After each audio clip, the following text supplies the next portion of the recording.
Привет, я Чарльз из Эникэп. Это мой обзор аниме «Нежеланный авантюрист-нежить». Если тебе понравились мои обзоры, пожалуйста, подпишись на меня. История начинается с того, что могущественный и храбрый авантюрист пробирается через подземелье. Его зовут Рент, и у него чуть не отвисает челюсть, когда он сталкивается с ужасающим крылатым монстром с симпатичными на вид бицепсами. Это существо выглядит безумно мощным, так как мы видим, что у него есть рот внутри другого рта, когда оно кричит. Ренту никогда в жизни не было так страшно, и он просто не осознает, что не сможет пережить эту встречу. Гигантский зверь, похожий на Дигимона, приближается к нашему герою, так что он не может перестать дрожать. Он не может поверить, что это происходит с ним, ведь он думал, что достигнет своей цели – стать авантюристом мифрилового класса. Эта цель, вероятно, станет намного сложнее, так как зверь вцепится в него всеми своими пастями. Некоторое время спустя Рент с удивлением обнаруживает, что он все еще жив. Но это удивление не идет ни в какое сравнение с потрясением, которое он испытывает, когда видит, что он все еще жив. Каким-то образом остался только скелет. Неверие потрясает его до глубины души, и он кричит в ужасе от того, во что превратился. Если заглянуть в прошлое, то можно увидеть время, когда у нашего храброго главного героя еще были плоть, органы и все такое прочее. Этот парень понятия не имеет, что его ждет, поэтому он настроен очень оптимистично, чтобы начать еще один великий день в качестве искателя приключений. Сейчас действительно раннее утро, и это типично для искателей приключений, но он думает о том, как повезло дворянам и ученым, ведь они могут спать допоздна. Раннее пробуждение будет наименьшей из проблем этого парня, и он объясняет, что он авантюрист низкого бронзового класса. Он родился и вырос в городке, который слишком мал, чтобы его можно было найти на карте, и путешествует по нему в поисках работы. Эти задания предоставляет гильдия искателей приключений, и они предоставляются в зависимости от определенного ранга и навыков искателя приключений. Гильдия, вероятно, делает это таким образом, чтобы глупые искатели приключений не могли все испортить и погибнуть или превратиться в скелеты нежити. Существует масса заданий, начиная от уничтожения потрясающих монстров и заканчивая сбором убогих материалов.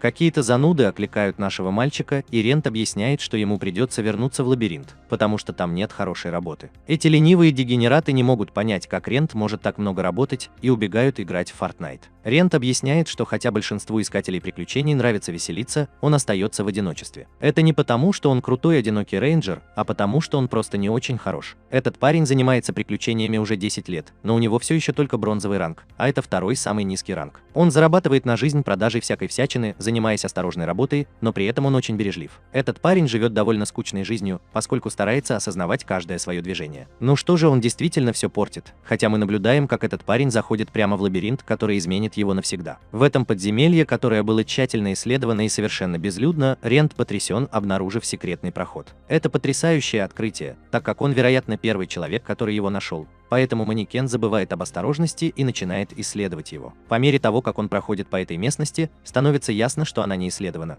Поэтому он надеется найти какое-нибудь ценное магическое оружие. Рент приходит в восторг, когда понимает, что может даже сколотить небольшое состояние, просто сообщив эту новость гильдии. На данный момент Рент слишком туп, чтобы заметить все очевидные признаки того, что это место очень опасно, и он оказывается в комнате, где встречает свою кончину. Мы снова наблюдаем, как он сталкивается лицом к лицу с существом, которое он называет драконом, и объясняет, что это величайшее из всех чудовищ. Согласно легенде, драконы принимают множество форм, и некоторые из них значительно крупнее большинства обычных драконов. Это, безусловно, относится и к этому дракону, поскольку он, похоже, только что эволюционировал в свою окончательную форму. Одного давления, оказываемого этим ужасающим зверем, достаточно, чтобы заморозить арендную плату нашего мальчика, и он мгновенно понимает, что у него нет шансов против дракона Мона. Возвращаясь к настоящему, Рент удивляется, как он все еще жив после того, как его сожрали. Шокирующая реальность обрушивается на него, и он начинает сомневаться, жив ли он вообще на самом деле, ведь от него остался только скелет. Он бессмертный монстр, известный как нежить. Конечно, это звучит круто, но епископ или священник могут легко уничтожить его с помощью своей магии очищения, поскольку нежить не предназначена для этого мира. Рёнчер слишком много думает для парня, у которого нет мозгов, и он начинает задаваться вопросом, действительно ли он мертв.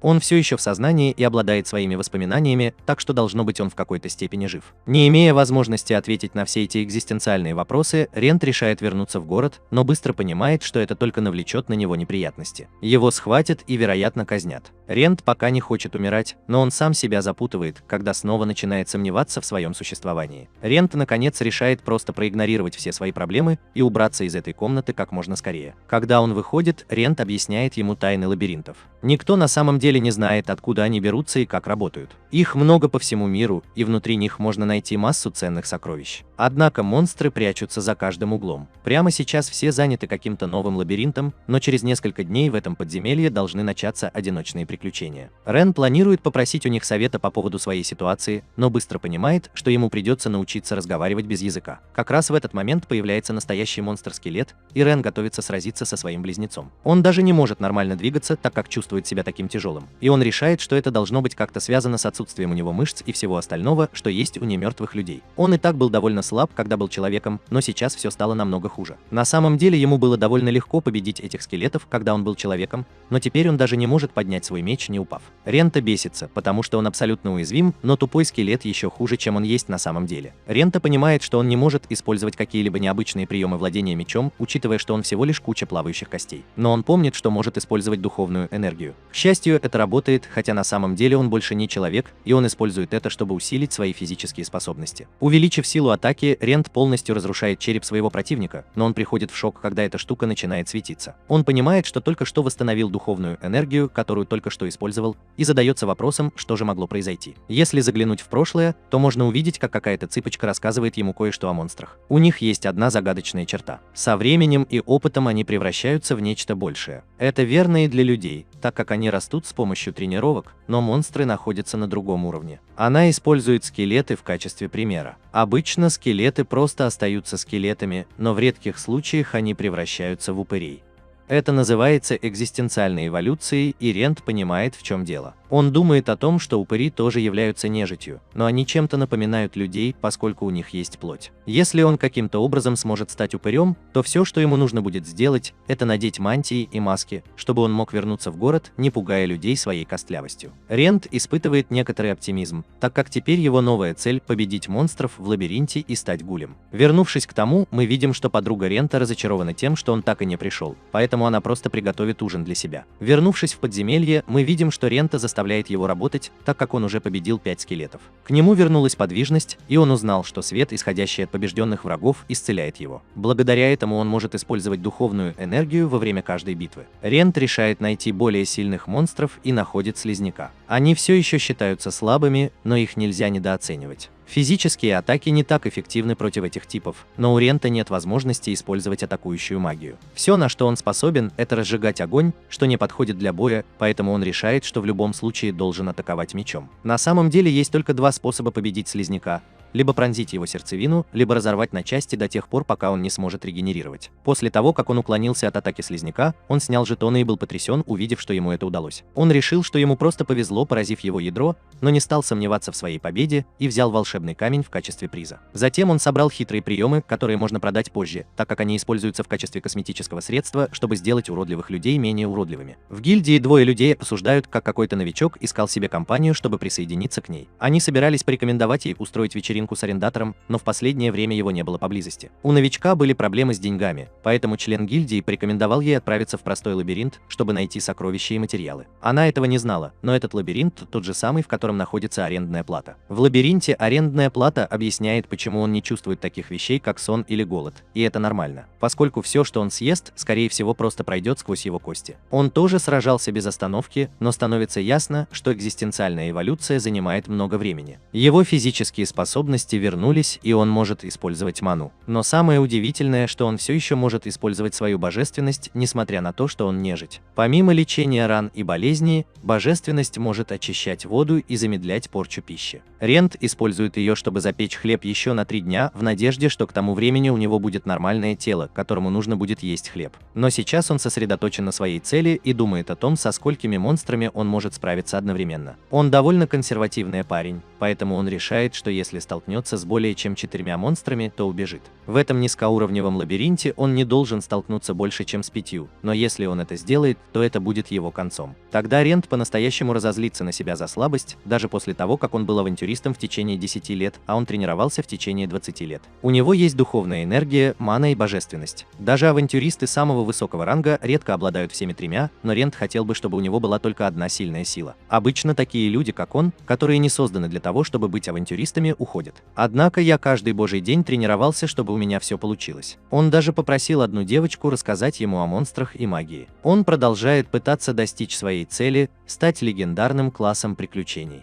Это самый высокий ранг, и даже одаренным от природы людям нелегко достичь его. На этом ранге ты найдешь тех, кто спас целые народы. Рент полон решимости стать одним из них, и даже превращение в скелет его не остановит. Рент начинает вытаскивать все больше скелетов и задается вопросом, становится ли он сильнее, чем когда был человеком. В конце концов, он с легкостью вытаскивает еще одного слизняка и становится уверенным, что становится сильнее. Рента собирает еще немного слизи, но останавливается, когда из нее выходит свет. На этот раз все поразительно отличается от предыдущих, так как его тело начинает меняться. По всему его телу формируются мышцы, а на голове начинают расти волосы. Вскоре после этого появляются волосы, кожа и глаза, и когда процесс завершается, он наконец может издавать какие-то рычащие звуки. Рент успешно превратился в упыря. На самом деле он просто жуткий высохший труп, но он просто рад, что наконец-то снова обрел плоть. Это важный шаг в правильном направлении. Но самое главное, если он продолжит усердно работать, Рента думает, что он сможет стать нежитью еще более высокого ранга. Возможно, даже вампиром. Теперь, когда у него есть плоть, Рента пробует свой голос, но все, что выходит, это рев.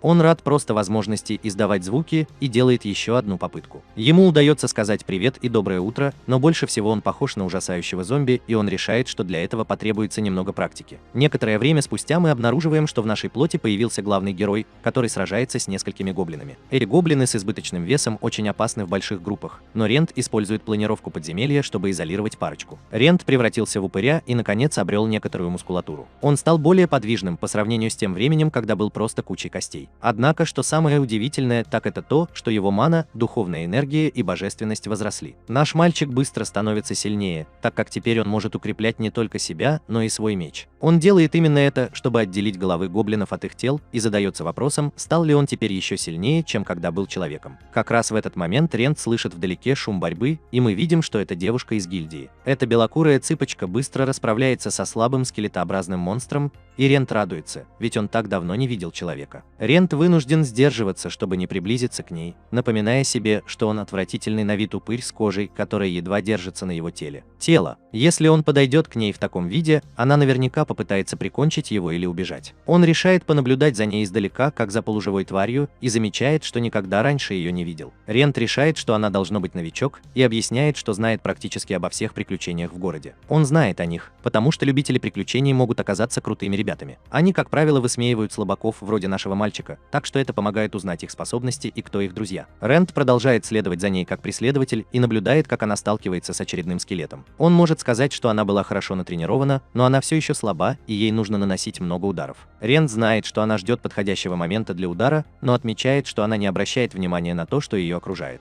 Это оказывается серьезной ошибкой, поскольку она прижата к стене, но она демонстрирует свою решимость стать настоящим приключенцем. Она героически сопротивляется, но скелет просто одолевает ее. Не имея другого выбора, Рент бросается спасать ее, и она потрясена, увидев отвратительного упыря. Рент хотел бы, чтобы она напала на скелет, пока он отвлекает его, но от этой девушки практически никакого толку. Рент просто разрезает скелет пополам и идет проверить, как там девочка. К сожалению, он все еще похож на зомби, поэтому она пугается, когда он пытается назвать ей свое имя. Ред дает понять, что он ей не враг, взмахнув мечом, и она понимает, что он пытается заговорить. Он объясняет, что он наемный искатель приключений, и она задается вопросом, не носит ли он какую-нибудь маскировку. Наемный убийца даже не может объяснить, что произошло на самом деле, поскольку он умер, но он все еще жив. Она может сказать, что он не похож на других монстров, и благодарит его за то, что он спас ее. Рен должен заверить эту перепуганную девочку, что он не собирается лишать ее жизни, но действительно просит о помощи. Она соглашается купить ему халат, чтобы он мог вернуться в город, и он разрешает ей оставить сдачу после того, как она это сделает. Эта девушка представилась как Рена, дочь рыцаря, и она обещает сделать это для него в качестве компенсации за то, что он спас ее. Она уходит, но Рент не может не заметить, насколько осторожной она была рядом с ним. Настоящий искатель приключений сообщил бы в гильдию о таком таинственном упыре, как он сам. Но Рент верит, что эта девушка, с которой он только что познакомился и о которой ничего не знает, не предаст его. Вернувшись в город, первое, что делает эта цыпочка, бежит в гильдию. Девушка из гильдии, с которой она встречалась ранее, беспокоилась о ней, и Рена объясняет, что у нее к ней есть срочный вопрос. Вернувшись в подземелье, Рент сражается с другим слизняком и наконец подтверждает, что он намного сильнее, чем когда был человеком. На самом деле он не только стал сильнее,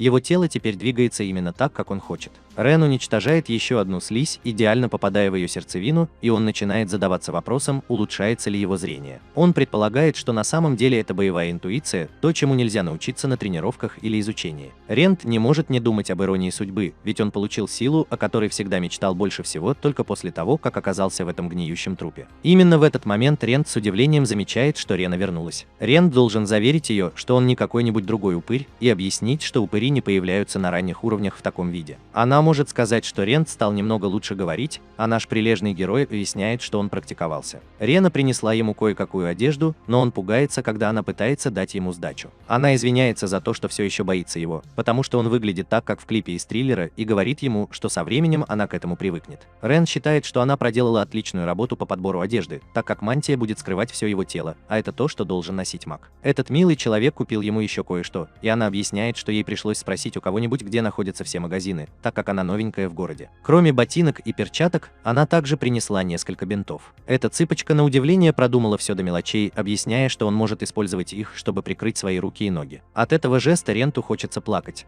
но в его дряхлом теле для этого не хватает влаги и слезных протоков. Рент надевает все, что ему нужно, и на самом деле выглядит довольно хорошо. Въехать в квартиру оказалось гораздо проще, чем он думал, но по общему признанию он немного теряет видимость. Он все равно сможет сражаться, поэтому он говорит Рене, что все идеально. Она сделала довольно неудачный ход, показав ему его отвратительное лицо, но она призналась, что принесла ему маску. Рина знала, что его желание посмотреть ему в лицо будет проблемой, поэтому она купила ее для него. Эта маска плотно прилегает к его лицу, как будто знает, как сильно ее нужно спрятать, и испытывает шок, обнаружив, что она не снимается. Они оба сходят с ума, и эта недалекая девочка объясняет, что, оглядываясь назад, магазин, в котором она ее купила, действительно показался ей немного подозрительным. Это был не один из магазинов, которые показывала ей подруга, и она купила это, потому что это было дешево. Это было всего лишь безумно дешево, 3 медные монеты, но она объясняет, что проверила его на наличие проклятий. Когда она прикоснулась к маске, ничего не произошло, но Рент определил, что на маске должно быть проклятие, которое активируется, когда ее надевают. Рена потрясена, увидев, что Рент может использовать божественность, и он задается вопросом, сможет ли он снять проклятие теперь, когда у него больше божественности. К сожалению, у него заканчивается энергия, поэтому она приносит извинения. Рента объясняет, что маска откликнулась на его божественность, так что все, что ему нужно сделать, это накопить немного денег и попросить могущественного жреца снять проклятие. Он пытается утешить ее, но отступает, когда вспоминает, что он монстр. Рена останавливает его, так как она поняла, что Рента неплохой человек. Она говорит, что ей больше не страшно, но она все еще дрожит.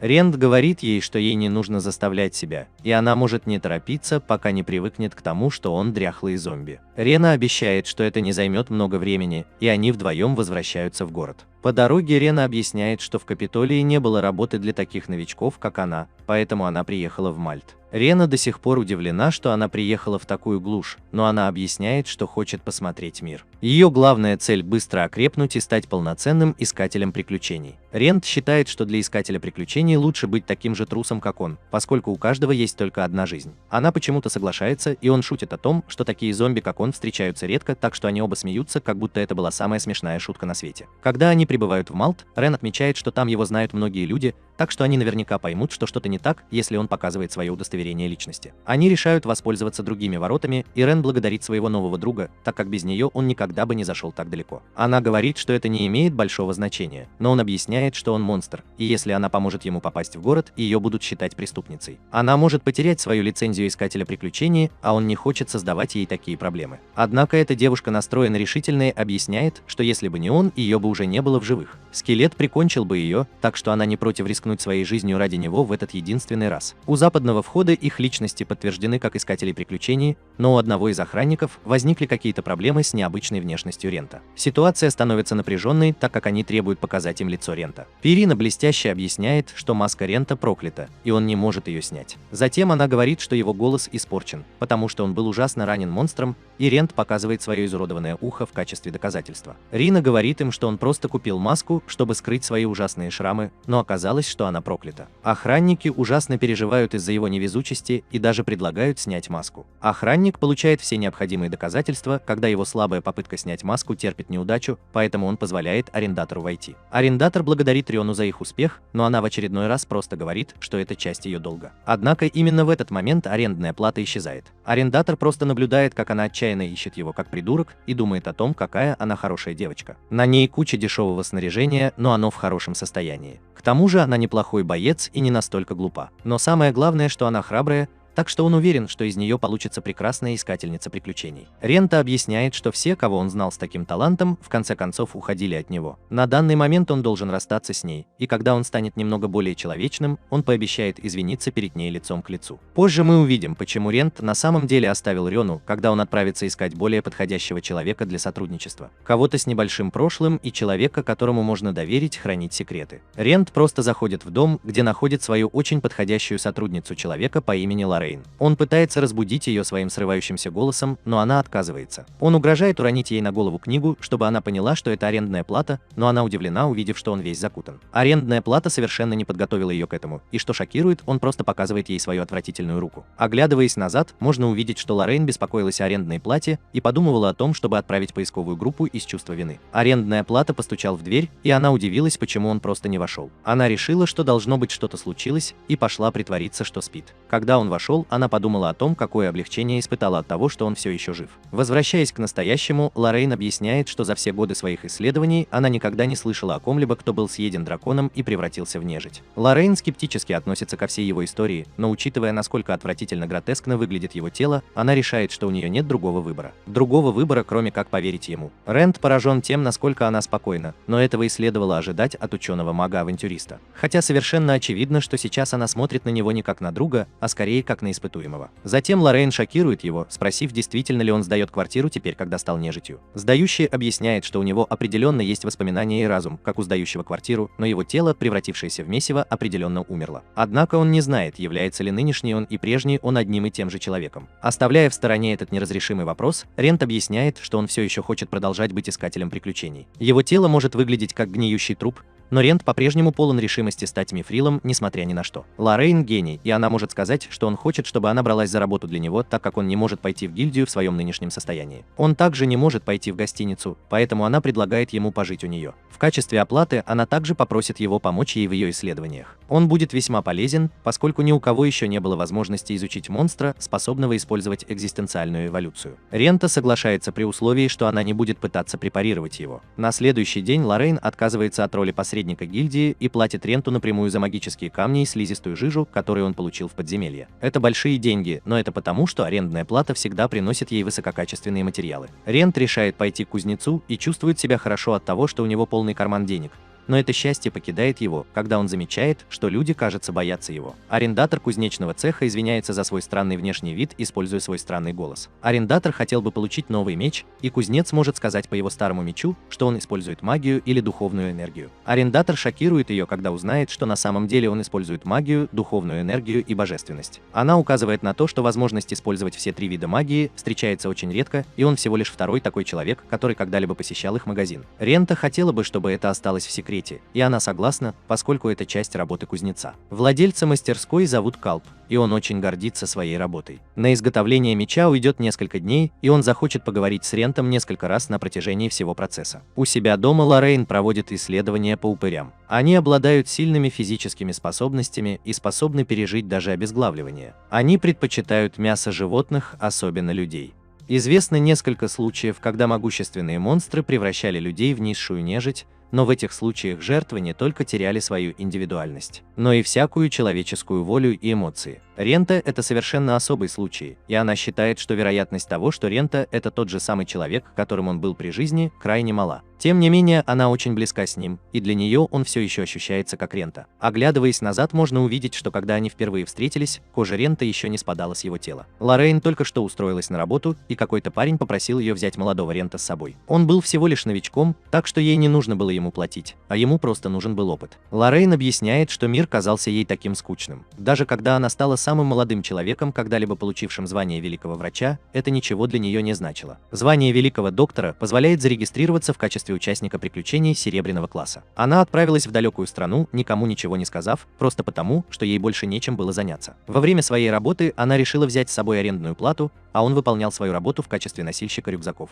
Она подумала о том, насколько осторожным нужно быть при сборе урожая этого конкретного растения, и расстроилась, когда увидела, что Рент самостоятельно собрал целый букет. Лоррейн собиралась отругать его, так как он не знал, насколько деликатным нужно быть, но она была шокирована, когда поняла, что Рент собрал целый букет самостоятельно. Сделал это идеально. Как раз в этот момент появился любопытный гоблин, Лорейн, и Рент проинструктировал ее использовать определенное заклинание. Она так и сделала, и Рент был поражен тем, что серебряный ранг обладает магией совершенно другого уровня. На следующее утро Лорейн сказала Ренту, что это была не ее первая битва. Она была взволнована только потому, что обычно с ней много сопровождающих. Потом Лорейн кое-что поняла, и арендная плата стала чистой. Все беспокоились, что она поедет одна, поэтому сказали Ренту, чтобы он поехал с ней. Однажды кто-то посоветовал Ренту прочитать как можно больше о растениях и монстрах. С тех пор он так и делает, и Лорейн попросила его научить ее. Он, похоже, тоже хорошо умеет передвигаться по лесу, так что ей тоже хотелось бы научиться этому. Рента согласилась, и вот так между ними все и началось. С тех пор он упорно трудился каждый день в течение последних 10 лет с целью стать классом Мифрил, а она оставалась рядом с ним, занимаясь любимым исследованием. Вернувшись в мастерскую, Рента благодарит кузнеца за согласие сделать меч и осторожно пожимает ему руку. Рента получает временный меч, который может использовать как магию, так и духовную энергию. Коуп может сказать, что у Рента какие-то проблемы, и они удивляются, почему он просто не придет к ним за помощью. Коуп считает, что на него должно быть наложено какое-то проклятие, причем очень сильное, которое, как опасается Рента, может повлиять на их магазин. Рента никогда не хотел причинять неприятности другим людям, поэтому он пытался скрыть свою личность. Однако тот факт, что он может использовать все виды силы, а также то, что он остается с Лорейн, помогло ему осознать, кто он такой. После этого Рент и Лорейн наслаждаются блюдом, приготовленным шеф-поваром Гордоном Рансидом. Рент, однако, не ест, потому что не чувствует голода. Затем Лорейн объясняет, что Рент явно отличается от любого другого упыря, и это должно быть как-то связано с тем, почему он способен к экзистенциальной эволюции. Ей интересно, во что Рент превратится в следующий раз, но он понятия не имеет. Рент хочет оставаться настолько близким к человеку, насколько это возможно, поэтому их первым шагом будет его эволюция. Это означает, что ему придется вернуться в лабиринт, чтобы сражаться с монстрами и стать сильнее. В лабиринте какой-то парень погибает от слизи, и Рент прибывает как раз вовремя, чтобы спасти его. Парень благодарит его за то, что теперь он может жить, получив всего лишь царапину. Рента немедленно уходит и думает о том, что искатели приключений должны отвечать за себя сами. Никто не обязан помогать искателям приключений, и если они умирают, то это их собственная вина. В некоторых случаях встречаются даже ужасные люди, которые притворяются, что попали в беду, чтобы ограбить искателей приключений, которые приходят им на помощь. Как бы то ни было, Рента все равно старается помочь, когда может. Этот чувак, которого он только что спас, может сказать, что Рента действительно силен, и спрашивает Рента, позволит ли он ему присоединиться к его группе. Он объясняет, что только что зарегистрировался как искатель приключений, но на самом деле он шеф-повар. У него есть ресторан, но он по уши в долгах, и ему нужно вернуть 15 золотых к следующей неделе. Как отчаянный и начинающий искатель приключений, он был готов на все, чтобы присоединиться к компании, но никто не дал ему шанса. Именно поэтому он пришел в этот лабиринт, так как говорят, что это можно сделать в одиночку. Рент думает о том, что это верно только в том случае, если приключение уже достаточно увлекательное, и он решает отказаться от парня. Когда Рент уходит, он понимает, что, возможно, был слишком резок, поэтому позволяет парню присоединиться к нему. Парень говорит Ренту, что на него можно положиться, но Рент внимательно осматривает рану этого парня. Рент думает о том, что иногда ему становится по-настоящему страшно, что он может быть не совсем самим собой. Рент ведет этого парня к тайному входу, где он стал нежитью, но он разочарован, увидев, что дракона там больше нет. Рент испытывает еще большее разочарование, так как там нет никаких магических предметов, но они находят другой потайной ход.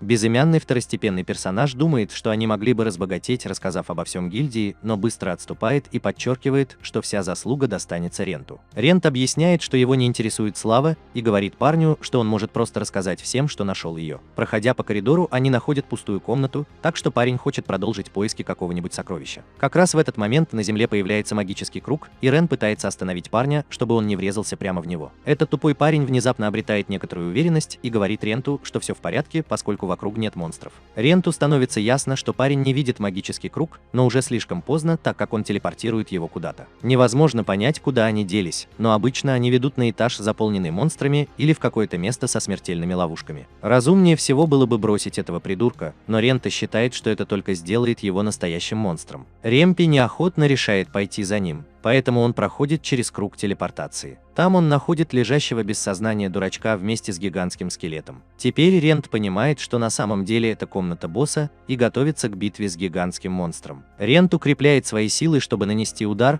но это ничего не дает. Он понимает, что гигантский скелет не может быть поврежден духовной энергией, поэтому он пробует использовать магию, но это тоже не помогает. Выхода нет, а это значит, что это одна из тех комнат, из которых авантюристы не могут выбраться, пока босс не будет повержен. Рент авантюрист, который никогда не сдается, так что попробуй что-нибудь другое. Его меч может не выдержать следующей атаки, но скелет нежить, а это значит, что божественность должна сработать против него. Атака, усиленная божественностью, сработает, и скелет рухнет. Рента проводит еще одну божественную атаку на череп твари, и бой окончен. Рента исправляет тупого второстепенного персонажа, и он потрясен, увидев, что Рента победил гиганта. Рента украл у него гигантский волшебный камень, что только доказывает парню, что монстр был еще более могущественным, чем он думал. Этот парень считает, что Рента — это нечто невероятное, и Рента предлагает отдать ему гигантский волшебный камень. Рента хочет получить что-то взамен и показывает этому парню свою изуродованную кожу. Он только говорит ему, что его схватил монстр, но объясняет, что он нужен ему, чтобы ходить по магазинам и чувствовать вину за него. Сделка все еще кажется довольно односторонней. Поэтому Рен просит есть и пить в ресторане этого парня бесплатно, когда захочет. Парень думает, что это довольно глупый вопрос, поскольку нет никаких сомнений в том, что он позволит ему есть и пить там бесплатно. Его ресторан теперь не закроют из-за арендной платы, так что он обещает приложить все усилия, чтобы сохранить его открытым. Этот парень не способен видеть магические круги, как Рент. Поэтому Рент говорит ему просто идти к двери и идти домой. Рент хотел бы продолжить исследование, но решает, что с этим придется подождать до следующего раза. Парень отвозит Рента в свой ресторан, где его жена рада видеть, что он в безопасности. Она беспокоится, что ее мужа могут снова обмануть, когда она видит гигантский камень. Но парень объясняет, что хотя Рент может выглядеть как какой-то злой злодей, на самом деле он отличный парень.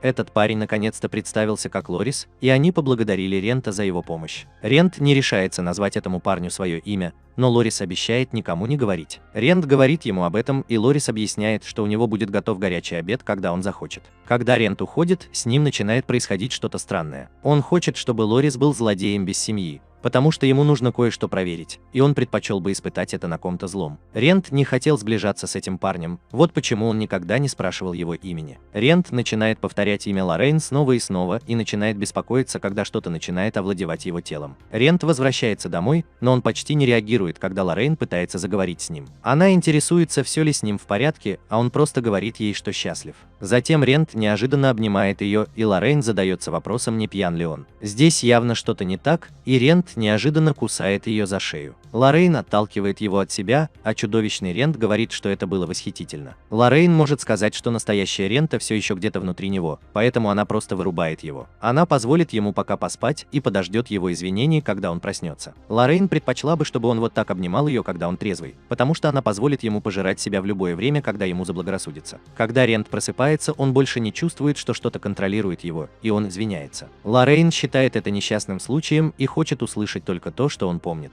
Рент помнит, как встретил какого-то парня в подземелье и подумал, что он выглядит восхитительно. Лоррейн тоже выглядела восхитительно, так что он ничего не мог с собой поделать. Лоррейн, как ни странно, ожидала этого, поскольку в школах предпочитают человеческую плоть и кровь. Она решает, что им обоим нужно немного отдохнуть, но Рент настаивает на том, чтобы посмотреть, какой ущерб он нанес. Лоррейн только что продала все свои зелья, так что ей придется подождать до утра, чтобы позаботиться о ране. Ренту это не устраивает, и он решает просто вылечить ее. Лоррейн поражена тем, как много божественности он может использовать сейчас, и объясняет, что она никогда раньше не получала исцеления с помощью этого. Затем она потрясена, увидев, что вся боль ушла, но наш мальчик еще не закончил, так как он также избавился от шрама. Лоррейн замечает, что тело Рента меняется, и это доходит даже до того, что он может выдать свое некогда отвратительное тело за просто старые раны. Маска Рента каким-то шокирующим образом изменила форму, так что он понимает, что ему нужно будет скрыть свое лицо. Маска снова меняет форму, и Лоррейн начинает задаваться вопросом, отвечает ли она желаниям Рента. Рент обнаруживает, что может контролировать ее трансформацию, но все равно не может ее снять. Лоррейн даже не в состоянии снять ее, и это нормально, так как ему все равно нужно прятать свое лицо. Кроме того, Ренту легче говорить более внятно, поэтому он задается вопросом, эволюционировал ли он в экзистенциальном плане. Это имело бы смысл, поскольку он победил сильного монстра, но в прошлый раз он эволюционировал сразу после победы над монстром. Лоррейн немного подумала об этом и неожиданно задалась вопросом, не эволюционировал ли он потому, что питался ее плотью и кровью. В этом было бы еще больше смысла, поскольку теперь он меньше похож на упыря, а больше на вурдалака. Вурдалаки – слуги вампиров, и они даже слабее самых слабых вампиров. Рэм задается вопросом, почему его трансформация происходит именно в этом направлении, а Лоррейн указывает, что истоки экзистенциальной эволюции являются полной загадкой даже для самых осведомленных ученых. Ренте не терпится услышать ее гипотезу о том, что происходит, поэтому они решили не ложиться спать. Ренте начинал как скелет, а потом превратился в упыря. Экзистенциальная эволюция определяется как превращение монстра в более могущественное существо. Упырь не единственное существо, которое сильнее скелета, поскольку существуют также скелеты-солдаты, рыцари-скелеты и множество других существ. Почему экзистенциальная эволюция ведет по тому или иному пути, неизвестно, но она делает вывод, что монстр эволюционирует в ту форму, которую он хочет принять. Рент постоянно повторял, что он хотел стать более человечным, поэтому он стал упырем. Рент думает, что это имело бы больше смысла, если бы он стал вампиром, поскольку вампир выглядит скорее человеком, чем испуганным. Это правда, но Лоррейн сравнивает экзистенциальную эволюцию с рангами в гильдии. Ты не можешь перепрыгнуть с бронзового на золотой, поэтому она предсказывает, что Ренту придется выполнить определенные условия, прежде чем он станет вампиром. Эксперименты с монстрами меньшего размера показали, что они эволюционировали в форму, адаптированную к окружающей среде. В вулканической зоне они превращаются во что-то с высоким сродством к огню, а вблизи воды они превращаются во что-то с высоким сродством к воде. Исходя из всей этой информации, Рент задается вопросом, сможет ли он когда-нибудь стать вампиром, если будет достаточно усердно работать. И даже более того, сможет ли он стать вампиром снова человек. Лоррейн предсказывает, что дальнейшая эволюция будет включать в себя нечто большее, чем просто победу над монстрами. Точно так же, как он стал газом, проглотив ее плоть и кровь, должно быть какое-то условие для превращения в вампира. Они многого не знают, но Лоррейн обещает помочь ему на этом пути. Затем Лоррейн приступает к делу. Ей нужно осмотреть тело Рента, и она требует, чтобы он разделся. Она планирует использовать волшебный предмет, чтобы сфотографировать каждый дюйм его тела, и даже хочет отрезать часть его. Эта сумасшедшая леди хочет посмотреть, чувствует ли он боль, и хочет испытать целую кучу других безумных вещей. Она утверждает, что у нее все же есть немного здравого смысла, поэтому она решает дать ему отдохнуть всю ночь, прежде чем завтра проводить все свои безумные эксперименты. На следующее утро Рент заявил, что на самом деле чувствует себя очень хорошо. Странный порыв, который он испытал накануне, прошел, но он решает, что не может вернуться в лабиринт с испорченным мечом. Коуп не может поверить, что он уже все испортил, и объясняет, что не может его починить. Рент объясняет, что он разбился, потому что использовал божественность. Но Коуп указывает, что в лабиринте отражения Луны нет врагов, которые требовали бы использования божественности. Коуп не может поверить, что Рент наткнулся на гигантский скелет, и еще больше шокирован, когда Рент рассказывает, что он обнаружил неисследованную область. Коуп почти случайно произносит имя Рента, но вовремя спохватывается, так как не хочет, чтобы Рент знал, кто он на самом деле. Рент хотел бы осмотреть окрестности, и Коуп соглашается, что не может позволить никому исследовать их раньше него. Меч, который он просит взять на прокат, еще не готов, поэтому Коуп решает одолжить ему меч, который немного лучше первого, который он ему одолжил. Рент в шоке, но Коуп объясняет, что он один из его лучших клиентов. Когда Рент уходит, он объясняет, что знал, что ему не удастся одурачить Коупа. Коуп все-таки дал ему меч, так что Ренту не терпится вернуться в лабиринт и начать экзистенциальную эволюцию. Рент отправляется домой и видит, что дела в таверне Лауры идут хорошо. Позже Лоррейн смешивает несколько слегка ядовитых веществ, чтобы создать нечто настолько ядовитое, что может убить даже рыжего гризли. Арендовав часы неподалеку, он согласился помочь ей в ее экспериментах, но начал сомневаться в своем решении. Рент пьет отвратительную на вкус смесь, и Лоррейн отдает ему должное за то, что он стал первым человеком в истории, который выжил, выпив ее. Лоррейн считает, что яд не влияет на Рента, но другие тесты доказывают, что целебные травы и зелья действуют. Лоррейн устает, но Рент по-прежнему почти не нуждается во сне. Проблема в том, что у него все еще есть слабое желание есть человеческую плоть и кровь. Рент был шокирован, когда Лоррейн дала ему пузырек с собственной кровью. Она наложила на него защитную магию, чтобы он не испортился, и порекомендовала ему пить ее через равные промежутки времени, чтобы снова не потерять контроль над собой. Рент колеблется, но все же пробует, и это восхитительно. Одной капли достаточно, чтобы избавиться от жажды, и он планирует использовать флакон как можно дольше. Рент объясняет, что он пойдет в гильдию, чтобы устроиться на работу, но Лоррейн напоминает ему, что для этого ему придется предъявить удостоверение личности. Рент не думает, что кого-то будет волновать, если случайный участник приключений бронзового ранга появится одетым так, как он одет. Но Лоррейн напоминает ему, что арендная плата была хорошо известна и нравилась гильдии. Он всегда помогал другим и брался за работу, которая была никому не нужна. Ходили даже разговоры о том, чтобы нанять его на работу в гильдию, но Рента в это не верит. Гильдия просто никогда не упоминала об этом, потому что Рента, похоже, не был готов оставить карьеру авантюриста. Они были правы, так как Рента мечтает стать классом Мифрила и не планирует уходить. Чтобы подняться в ранге, Ренте нужно пройти тест, а для этого ему нужно проявить себя. Он должен быть тем, кто выполняет задания, но если гильдия узнает, что Рента вернулась, они начнут задавать вопросы. Лоррейн пришла в голову блестящая идея и предложила Ренте притвориться кем-то другим. Рента идет в гильдию и регистрируется как новый искатель приключений. Шейла заставляет его заполнить анкету, и Рента думает о том, что прошло 10 лет с тех пор, как он заполнял ее в последний раз. Тогда он не знал, что считается умением, и знал только, как вписать в анкету Ренту свое имя и возраст. Это было очень давно, но цель Ренты не изменилась. Если вспомнить остальную часть их разговора, то становится ясно, что Рента не решался выдавать себя за кого-то другого. Лоррейн объяснила, что так будет лучше всего, поскольку никто не будет сомневаться в том, как выглядит странствующее приключение. Однако цена будет заключаться в том, что Рент потеряет свои достижения, и ему придется начинать все сначала с железного ранга. Ренту, однако, было все равно, так как он полон решимости стать мифроклассом любой ценой. По какой-то причине Рент решает сменить только свою фамилию,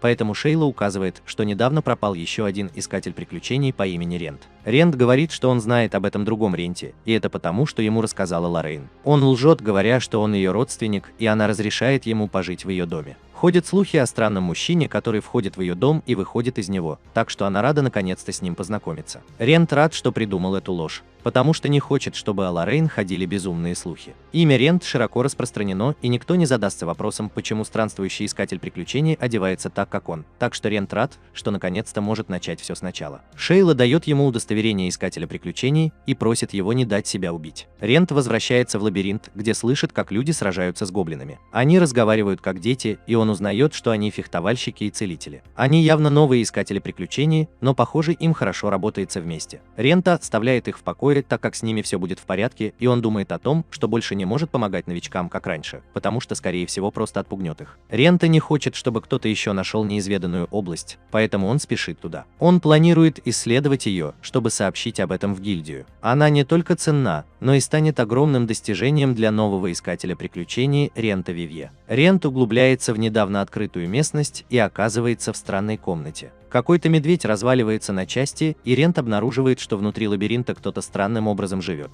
Прежде чем Рент смог дотронуться до цветов, он был потрясен, услышав, как кто-то заговорил с ним. Рент обернулся и увидел позади себя женщину, которая хотела узнать, что он здесь делает. Рент сразу понял, что она плохая новость, и он объяснил, что просто искал, не было ли там чего-нибудь. Эта леди правильно заметила, что он будет воровать, что, по ее мнению, означает, что он готов умереть там. Она отказывается простить его за это, так как не может допустить, чтобы это место было потревожено. Рент должен быть готов к опасности, а эта леди начинает мощную атаку на него. Одежда Рента порвана, и он едва может стоять на ногах. Эта девочка шокирована его внешним видом, но она понимает, что это объясняет, почему он оказался в этом месте, и приходит к выводу, что она ошиблась. Она думает, что Рент должно быть расстроен после того, как она сожгла его одежду, но он думает о том, что он еще больше расстроен из-за того, что она чуть не убила его. Она отдает Ренту свой плащ и просит его сохранить это особенное место в секрете. Она не хочет, чтобы он рассказывал об этом гильдии, но затем объясняет, что на самом деле никто не может войти в это место, если он не с ними. Рента смущена всем этим, и она решает дать ему что-нибудь, так как искатели приключений не любят покидать места с пустыми руками. Она дает ему что-то под названием карта акации, но Рента видит, что на ней ничего нет. Девочка объясняет, что это волшебный предмет, который автоматически записывает места, по которым путешествовал владелец. Их обмен завершен, поэтому она готовится отправить его обратно ко входу. Она желает ему крепкого здоровья, но понимает, что это не самое лучшее, что можно ему сказать, и телепортирует его наружу. Дома Лоррейн не может поверить, сколько странных вещей происходит с арендой. Она объясняет, что карта кажется безопасной в использовании, но она не поддается ее магии. Однако она реагирует на арендную плату и создает карту лабиринта лунного отражения. На ней есть странная метка, которая, когда он дотрагивается до нее, оказывается именами Райс и Лора. Это те самые дети, которых он видел в лабиринте, и это поразительно означает, что он может видеть имена людей внутри, а также их положение. Это невероятный предмет, и потрясенная Лоррейн даже посчитала бы его национальным достоянием. Рент также может превратить его в карту другого лабиринта, в котором он побывал, но эта карта не полная. Это потому, что он, как владелец, показывает только те места, которые он исследовал. Арендатор хочет, чтобы Лоррейн проверила плащ, но она указывает, что на нем, вероятно, нет проклятия, поскольку он уже носит его без каких-либо проблем. Однако, судя по внешнему виду, плащ обладает чрезвычайно сильным сопротивлением магии, и никакое лезвие не может его пробить. Он прочнее любой брони, так что Лоррейн задается вопросом, кем могла быть эта женщина. Она была невероятно могущественной, и это говорит о ее нынешнем уровне силы.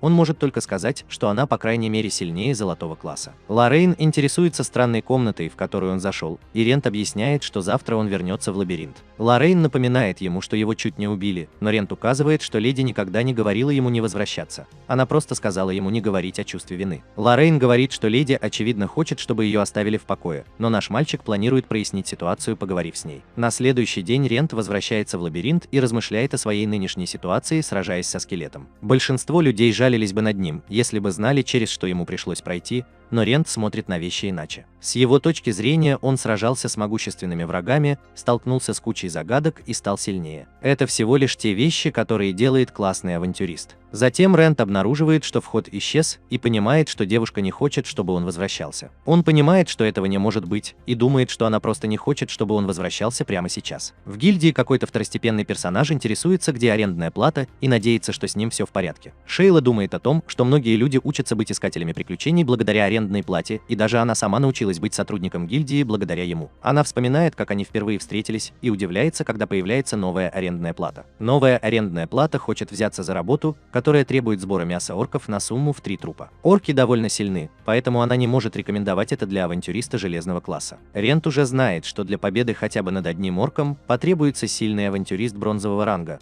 но он объясняет, что уже несколько раз побеждал орка. Шейла решает довериться его решению и просто говорит ему, что если ситуация станет слишком опасной, то ему нужно бежать. Рент принимает ее условия, поскольку признает, что у него всего одна жизнь, и думает о том, что он понимает это лучше, чем кто-либо другой. Рент возвращается после завершения своей первой работы в качестве нового Рента и думает о том, что волшебная сумка необходима такому одинокому искателю приключений, как он. Ему потребовалось 5 лет, чтобы накопить на нее деньги, но оно того стоило. Наш мальчик-арендатор должным образом обработал и законсервировал мясо орка, так что Шейла уверена, что клиент останется доволен. Работа завершена, и уже начинают распространяться слухи о том, как быстро новый арендатор в одиночку расправился с 3 орками. Они задаются вопросом, кто этот новый парень, и арендатор понимает, что, возможно, он слишком сильно выделяется в качестве новичка класса железа. Шейла возвращается, и арендатор шокирован, узнав, что ее менеджер предложил ему сдать экзамен на повышение. Редко кому выпадает такая возможность так скоро после регистрации, но они считают, что у новой арендной платы есть потенциал. Если он сдаст экзамен, арендная плата станет бронзовой, поэтому он соглашается. Лоррейн рада слышать хорошие новости, но арендная плата просто делает честь его новому телу. Лоррейн советует ему не недооценивать себя, поскольку он единственный, кто способен контролировать это тело. Лоррейн очень разочарована, услышав, что он назвал свою новую личность Вивье,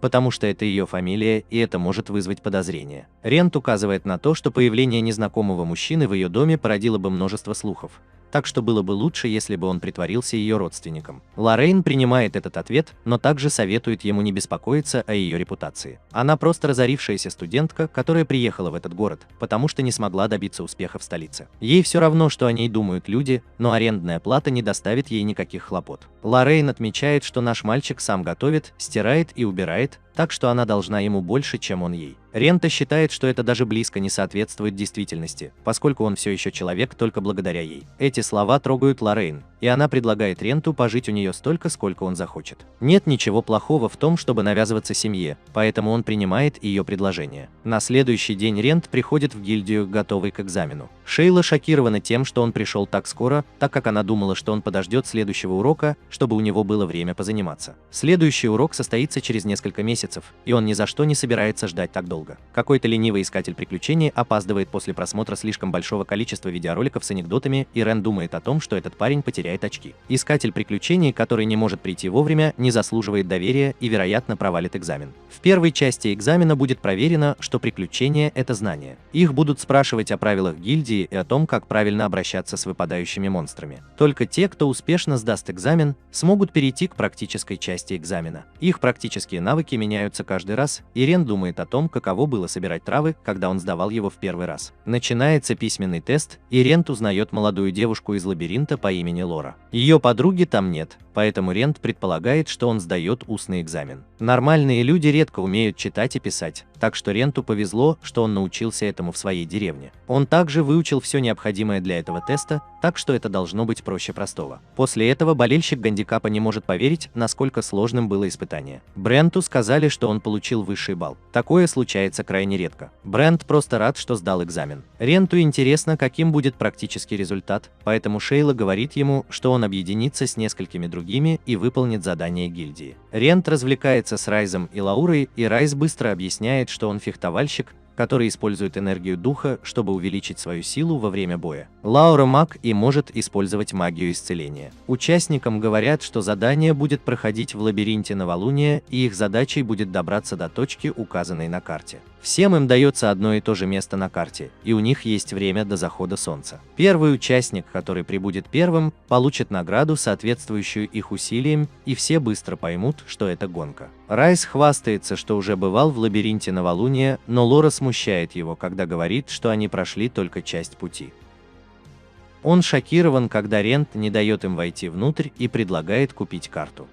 Они указывают на то, что гильдия уже предоставила им карту, но Рент говорит, что этой карте 15 лет. Эта карта не очень надежна, поэтому остальные шокированы тем, что гильдия пыталась их обмануть. Однако им не удалось обмануть нашего полумертвого главного героя, поэтому он пошел покупать карту. Им не по карману цена в 2 серебряных, но Рэм указывает, что им нужна только карта первого этажа. Торговец понимает, что арендную плату не обманешь, и продает им карту первого этажа за 5 бронзовых монет. На этой новой карте лабиринта показано гораздо больше, и на ней даже указаны места расположения ловушек. Торговец может сказать, что арендатор знает, что делает, и приказывает молодым людям делать то, что он говорит. Лаура недоумевает, почему гильдия дала им устаревшие карты, а арендатор указывает, что экипажи могли даже доставить их не туда, куда нужно. Искатель приключений никогда не должен терять бдительность, и цель экзамена – проверить, есть ли у него все необходимое, чтобы стать искателем приключений. Они сталкиваются со скелетами сразу после входа в лабиринт, и Рен говорит остальным не терять бдительности только потому, что они монстры низкого уровня. Молодые люди показывают, насколько они искусны, уничтожив несколько скелетов, и Рен думает о том, что они довольно хороши для своего возраста. У них четко определены роли, так что ни один из них не делает слишком много для другого. Арендная плата немного повышается, и битва окончена. Они замечают, что там больше монстров, чем обычно, поэтому арендная плата определяет, что их заманивают туда. Он находит благовония, которые привлекают монстров, и обнаруживает, что впереди их ждет засада. Ни один из монстров там не должен обладать таким уровнем интеллекта.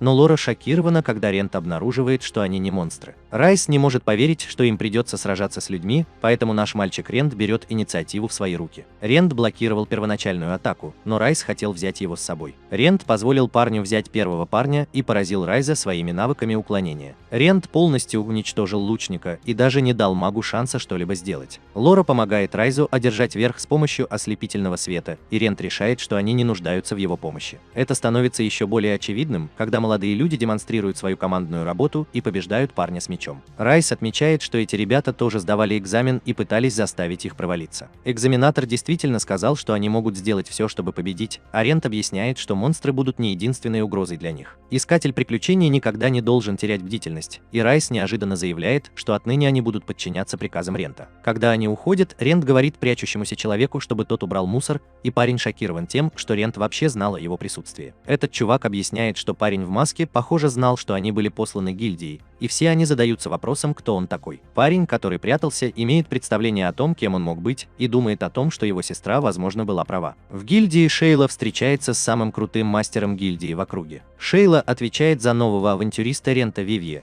и мастер гильдии хочет поговорить о некоторых слухах, которые до него дошли. Люди начали говорить, что он преступник, так как он появился из ниоткуда и очень искусен. Они ничего не знают о его прошлом, но гильдмастер признает, что у каждого приключения есть что-то в прошлом. Однако они не могут просто игнорировать обвинения, поэтому он поручает Шейле сообщить ему, если она узнает что-нибудь о новой арендной плате. Вернувшись в лабиринт, наша группа почти достигла места назначения. Прямо перед ними находится одна из нескольких комнат босса на этом этаже, и нет другого способа добраться до места назначения, кроме как пройти через нее. Юнгины никогда не сражались с боссами, так как это не то, с чем могут справиться 2 железных класса. Райс обижается, когда Рент спрашивает, не боится ли он, но Рент объясняет, что нет ничего постыдного в том, чтобы избегать драки, в которой ты не можешь победить. Прибывают другие испытуемые, и Лора шокирована, когда Рент говорит, что это идеальное время. Эта группа оскорбляет наших героев, называя их кучкой чудаков, но Рент не любит, когда с ним так разговаривают. Эти ребята переходят черту, обращая свое внимание на Лору, но Райс встает на ее защиту. Ребята продолжают настаивать на своем,